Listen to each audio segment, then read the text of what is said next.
தந்தி தொலைக்காட்சி நேயர்களுக்கு வணக்கம். நல்லதை சொல்வோம், நல்லதை செய்வோம், நல்லதே நடக்கும். ஒரு வாழ்க்கையில் நல்லது நடக்க வேண்டும் என்று சொன்னால் நல்லதை சொல்ல வேண்டும், நல்லதை செய்ய வேண்டும். அந்த அடிப்படையில் இன்றைக்கு 5/6/2017 திங்கட்கிழமை சித்திரை நட்சத்திரம் இரவு 8:27 வரை, பிறகு சுவாதி நட்சத்திரம். இன்றைக்கு சர்வ ஏகாதசி. விஷ்ணுவை வழிபட்டு உங்கள் விருப்பங்களை எல்லாம் நிறைவேற்றிக் கொள்ள வேண்டிய நாள். இன்றைக்கு நான் உங்களுக்கு சொல்ல இருக்கிற நல்ல கருத்து, திருக்கோயில் வழிபாட்டு முறை. எல்லாருமே கோயிலுக்கு போகிறோம். அதனால் என்ன பண்ணுவாங்க, கோயிலுக்கு போகிறவங்க அவங்களுக்கு என்ன சாமிக்கு அர்ச்சனை பண்ணணுமோ நேராக அந்த சன்னதிக்கு போவாங்க. அங்கே இருக்க குருக்கள்கிட்ட போய் அந்த அர்ச்சனை கூடையை கொடுப்பாங்க.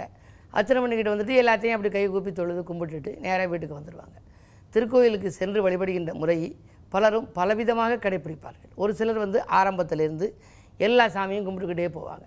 முதல்ல எதை கும்பிட வேண்டும், எப்படி செல்ல வேண்டும் அப்படிங்கிற எல்லா மூர்த்தங்களையும் எப்படி வழிபட வேண்டும்ங்கிறது ஒரு தனி நியதி இருக்குது. அதன்படி கும்பிடுறது ரொம்ப அரிதி என்றாலும் கூட நமக்கு ஓரளவாவது நம்ம கடைப்பிடிக்கணும். திருக்கோவிலுக்கு நுழைவதற்கு முன்னாலே முன்னாலே கண்ணில் என்ன தெரியும் அப்படின்னா ராஜகோபுரம் தெரியும்.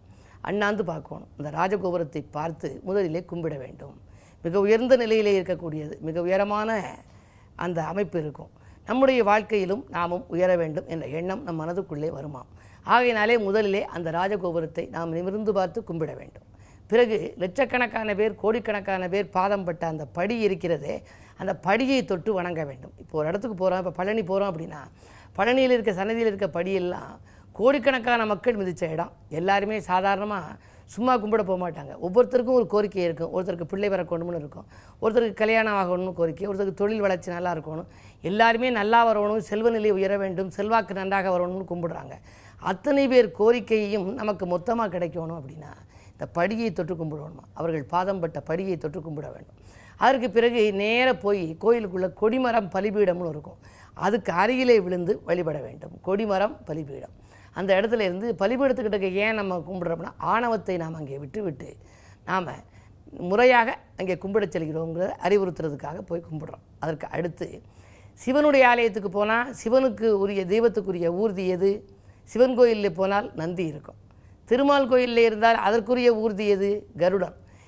அந்த ஊர்திகளை முதல்ல போய் கும்பிட்டுருவோம். கும்பிட்டு இந்த கோயிலுக்குள்ளே போய் இப்போ நான் கும்பிட போகிறேன், உன்னுடைய ஓனர்கிட்ட போய் நீ சொல்லு, அதாவது உன்னுடைய எஜமான்கிட்ட போய் சொல்லு, இது மாதிரி நான் வந்திருக்கேன், எனக்கு எல்லா விதமான வளத்தையும் கொடுக்க வேண்டும்னு சொல்லணும். ஒரு பிஏ மூலமாக நம்ம போகணும். ஒரு கலெக்டரை பார்க்க போகிறோம், ஒரு அமைச்சரை பார்க்க போகிறோம்னா உடனடியாக உள்ளே போக முடியாது.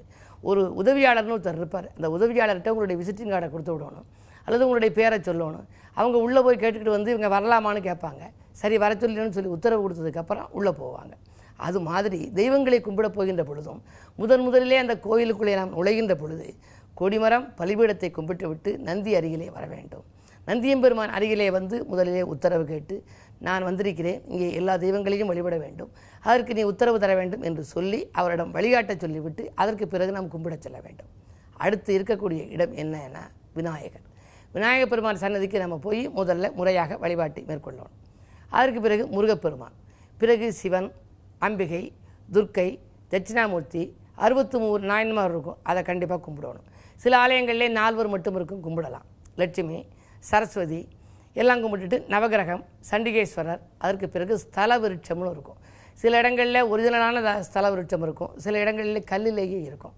அந்த மாதிரி ஸ்தல விருட்சத்தை கும்பிடுற போது மிக அற்புதமான பலன் கிடைக்கும். ஆத்தங்குடின்னு ஒரு ஊரில் வாழை மரம், கல் வாழை ஸ்தல விருட்சம். வாழை என்ன பண்ணும்னா வாழையடி வாழையாக வாழ வைக்குமா. ஆகையினாலே இந்த வாழை மரம் இருக்கிற ஸ்தல விருட்சத்துக்கு போய் கும்பிட்டோம் அப்படின்னா வாரிசு இல்லாதவர்களுக்கெல்லாம் வாரிசு உருவாகும். அதே மாதிரி எங்கள் ஊரில் இருக்க சிவகங்கை மாவட்டம் கீழச்சிவல்பட்டி, திருப்பத்தூர் பக்கத்தில் இருக்கக்கூடிய கீழச்சிவல்பட்டி எங்களுடைய ஊர். எங்கள் ஊரில் இருக்கக்கூடிய சிவன் கோயில் 100 விழா கண்ட கோயில். அங்கே இருக்கக்கூடிய ஸ்தல விருட்சம் என்னென்னா பலாமரம். பல மரங்கள், பல கனிகள் அதில் இருப்பதனாலே ஒரு குடும்ப விருத்திக்குன்னு உள்ளது பலா விருட்சம் இருக்கக்கூடிய இடத்துக்கு குடும்பம் விருத்தியாகும் என்று சொல்வார்கள். அப்படி ஒவ்வொரு ஸ்தலங்களுக்கும் ஒவ்வொரு விருட்சம் இருக்குது. வைரவன்பட்டின்னு ஒரு ஊரில் அழிஞ்சாமரம்னு ஒரு விருட்சம் இருக்குது. ஏரழிஞ்சி, இறங்கழிஞ்சின்னு இருக்குது. ஏரழிஞ்சி இருக்கக்கூடிய இடம் அந்த இடம். அழிஞ்சாமரம் என்பது அதில் பழுத்த பழங்கள் எல்லாம் தரையிலே விழுந்து மீண்டும் மரத்திலே போய் ஒட்டி கொண்டு விடும், மரத்தோடு மரமாகிவிடும். அதற்கு பிறகு அந்த ஸ்தலத்திலே இதை தவிர வேறு இடத்திலே அந்த அழிஞ்சா மரம் வளர்வதற்கு வழி இல்லை. தமிழ்நாட்டிலே 3-4 இடத்திலே தான் அது இருக்கிறது என்று சொல்வார்கள். அப்படிப்பட்ட ஸ்தல விருட்சம் வைரவன்பட்டியிலே இருக்கிறது. அந்த ஸ்தல விருட்சங்களுடைய தலை இலைகள் கிடைத்தால் அதை நாம் கொண்டு வந்து வைத்து கொண்டால் நமக்கு விருத்தி அம்சம் நன்றாக இருக்கும். ஆகினாலே இந்த அடிப்படையிலே விநாயகரை வழிபட்டு, முருகப்பெருமானை வழிபட்டு, சிவன், அம்பிகை, துர்க்கை, தட்சிணாமூர்த்தி, 63 லட்சுமி, சரஸ்வதி, சோமாஸ்கந்தர், நவகிரகம், சண்டிகேஸ்வரர், ஸ்தல விருட்சம் ஆகியவற்றை எல்லாம் வழிபட்டு விட்டு நிறைவாக என்ன செய்ய வேண்டும், நிறைவாக வழிபடுவது என்ன என்பதை பற்றி தொடர்ந்து உங்களுக்கு தந்தி தொலைக்காட்சியிலே சொல்வேன் என்று சொல்லி இந்திய ராசி பலன்களை இப்பொழுது உங்களுக்கு வழங்கப் போகின்றேன். மேசராசி நேயர்களே, புகழ்மிக்கவர்களின் சந்திப்பு கிடைத்து மகிழ்கின்ற நாள். புதிய திருப்பங்கள் உங்களுக்கு ஏற்படும். பொருளாதார நிலை உயரும். போற்றுகிற அளவுக்கு உங்களுக்கு செல்வாக்கு மேலோங்கும். இந்த நாள் மிக இனிய நாள். காரணம், ராசிநாதன் செவ்வாய் சகாயஸ்தானத்தில் இருக்கிறார். உங்கள் ராசியிலேயே தனாதிபதி சுக்கிரன் வீற்றிருக்கின்றார். இப்படி இருக்கின்ற பொழுது எடுத்த காரியங்களிலெல்லாம் உங்களுக்கு வெற்றி கிடைக்கும். இனிய பலன்கள் உங்களுக்கு அதிகமாகவே கிடைக்கும் நாள் இந்த நாள். ரிஷபராசி நேயர்களே, உங்களுக்கு புத ஆதித்ய யோகம் செயல்படுகின்றது. பதவியில் உள்ளவர்களால் உதவி கிடைக்கின்ற நாள். பண தேவைகள் உடனுக்குடன் பூர்த்தியாகும். நண்பர்களின் ஒத்துழைப்போடு நல்ல காரியம் இல்லத்திலே ஒன்று நடைபெறப் போகின்றது. ஒப்பந்தங்கள் வந்து கொண்டே இருக்கும். உதாசீனப்படுத்தியவர்கள் கூட ஓடி வந்து ஒட்டி கொள்வார்கள். 4ஆம் இடத்திலே ராகு இருக்கிறார். சொத்துக்களால் உங்களுக்கு ஆதாயங்கள் கிடைக்கலாம். சொந்தங்களாலும் உங்களுக்கு நன்மை கிடைக்கும் நாள் இந்த நாள்.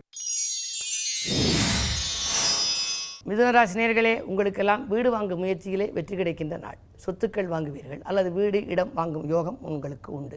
வெளிவட்டார பழக்க வழக்கம் விரிவடையும். திருமண முயற்சிகளில் கூட உங்களுக்கு அனுகூலங்கள் கிடைக்கலாம். காரணம், உங்கள் ராசிநாதன் புதனை குரு பகவான் பார்க்கின்றார். குரு பார்க்க கோடி நன்மை என்பதால் தடைப்பட்ட காரியங்கள் தானாக நடைபெறும். இந்த நாள் உங்களுக்கு ஒரு இனிய நாள்.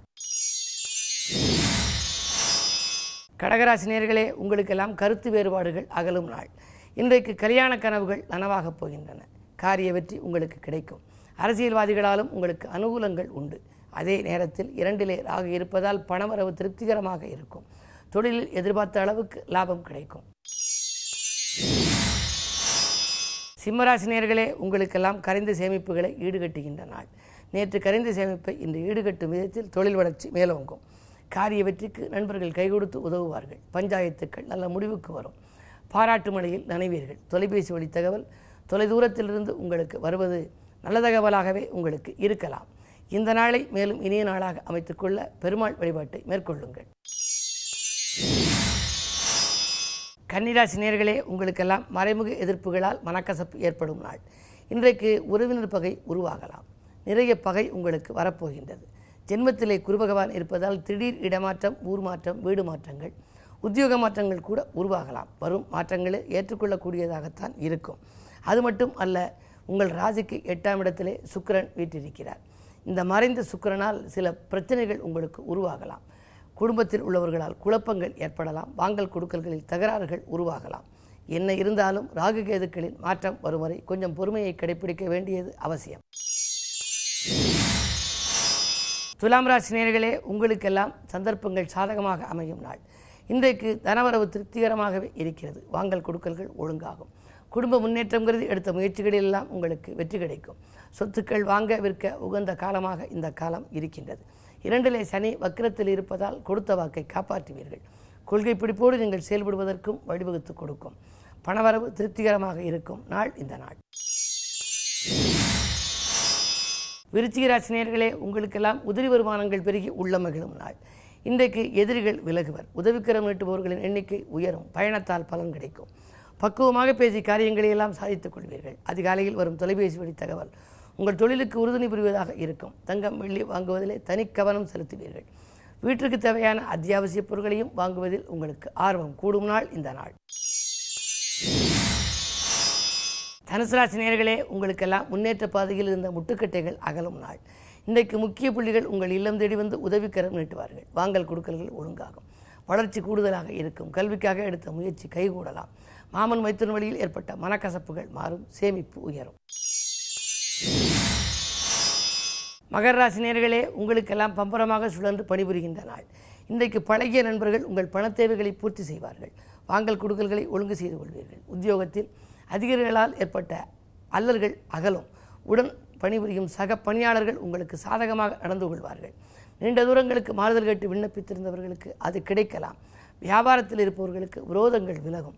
குறு பார்வை இருப்பதால் உங்களுக்கு நன்மைகளே அதிகம் நடைபெறும். கும்பராசி நேயர்களே, உங்களுக்கெல்லாம் குழப்பங்கள் அகன்று குதூகலம் கூடுகின்ற நாள். இழப்புகளை ஈடு செய்யும் விதத்தில் ஏதேனும் ஒரு வருமானம் உங்களுக்கு வரப்போகிறது. குறித்த நேரத்தில் உங்களுக்கு குறிப்பிட்ட தொகை வந்து சேரும். திருமண முயற்சிகளில் கூட உங்களுக்கு வெற்றி கிடைக்கலாம். பயணங்களால் உங்களுக்கு பலன் உண்டு. வாகனங்கள் வைத்திருப்பவர்கள் பழைய வாகனங்கள் பழுது செலவாகிறது என்று சொல்லி வாகனங்களால் ஏற்பட்ட வாட்டம் அகல புதிய வாகனம் வாங்கும் முயற்சியில் ஆர்வம் காட்டுவார்கள். அதே நேரத்தில் உங்களுக்கு சொத்து சம்பந்தமாக ஏதேனும் பஞ்சாயத்துக்கள் நடைபெற்று இழுபறி நிலையில் இருந்தால் அது இன்று நல்ல முடிவுக்கு வரலாம். மீனராசினியர்களே, உங்களுக்கு சந்திராஷ்டமம். ஈசனை வணங்கி இனிய பலன் காண வேண்டிய நாள். இல்லத்தில் உள்ளவர்களை அனுசரித்து செல்வது நல்லது. உறவினர் பகை உருவாகாமல் பார்த்து கொள்ளுங்கள். ஆதரவு கரம் நீட்டுபவர்களின் எண்ணிக்கை குறைவாகவே இருக்கும். வரவை காட்டிலும் செலவு கூடலாம். என்ன இருந்தாலும் இன்றைக்கு சர்வ ஏகாதசி. அனுமனையும் பெருமாளையும் இலக்குமியையும் வழிபட்டால் ஆனந்தமான வாழ்க்கை உங்களுக்கு அமையும். மேலும் விவரங்கள் அறிய தினத்தந்தி படியுங்கள்.